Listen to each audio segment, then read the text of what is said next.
Hi there, Brian from Rocky Mountain Music Repair. We're going to go over how to maintain and take care of your oboe while you're at home.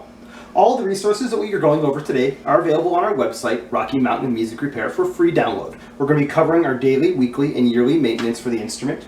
Also, any supplies you might need, cleaning supplies included, are available on our website for purchase or in our store for purchase, including our custom-made care kits. So let's talk about the oboe. It is a very complicated instrument, and many of the repairs that are done on it need to be done by a professional. There's lots of little screws and lots of little keys. But in between the time seeing your technician, there are many things you can do to keep your oboe playing its best. The first thing we're going to talk about is swabbing your instrument. This is the single most important thing you can do for a woodwind instrument.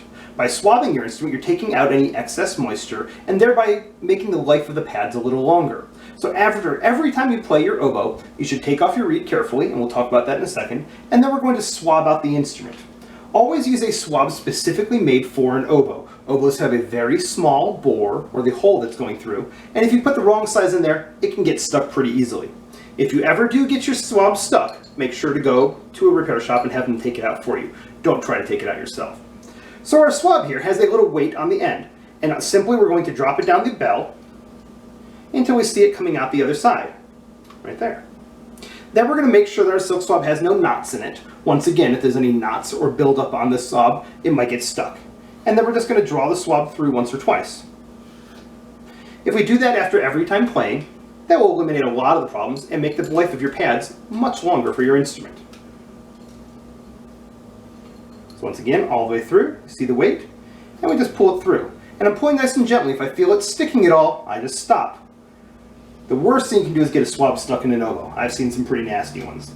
Then, as you take apart your oboe, nicely and carefully like your band director shows you, you're then going to inspect the tinning corks.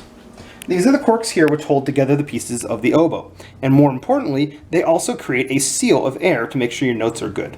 All you need is a little bit of cork grease and just a little dot on there. We don't need too much, and I just use my finger to smear it around. If you feel more comfortable, you're more than welcome to use a Q-tip also. We don't have to put on cork grease every single time, but you should check to see if it's dry and needs cork grease every time. Much better. Goes on nice and easy, doesn't wiggle, doesn't come off, but is nice and secure.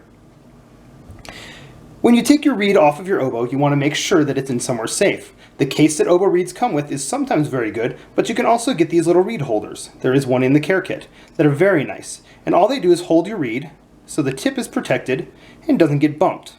It also holds the tip away from any surfaces, so while it's drying, it doesn't get warped and doesn't get bad. Maintaining the life of your oboe reeds will make your parents much happier, because they're expensive.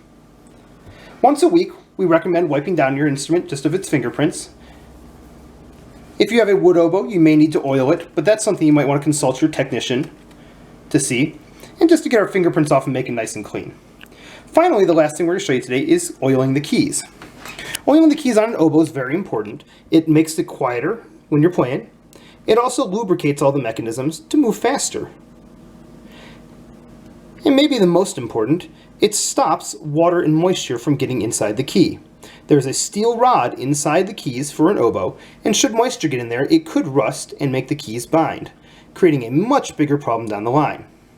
Now you've watched me oiling a couple of them, and I'll explain what I'm looking for. I'm looking for any area where the key meets the posts that hold onto the instrument. And just putting one small dot on each one of them. It's a very small dot. You don't have to put a ton of oil on here. Or I'm looking for when any two keys meet each other there. There's one little spot there. And we just work our way up and down the instrument, applying a small dot of oil. We do it on the upper joint or bottom joint. This is very important for any instruments which are used outside, whether it be for community bands or concert band, or marching band, if you're so lucky to be able to march oboe. And we do this oiling of the keys probably once a month. You don't have to do it too often. If you're in a more humid climate, you might want to do it a little more often.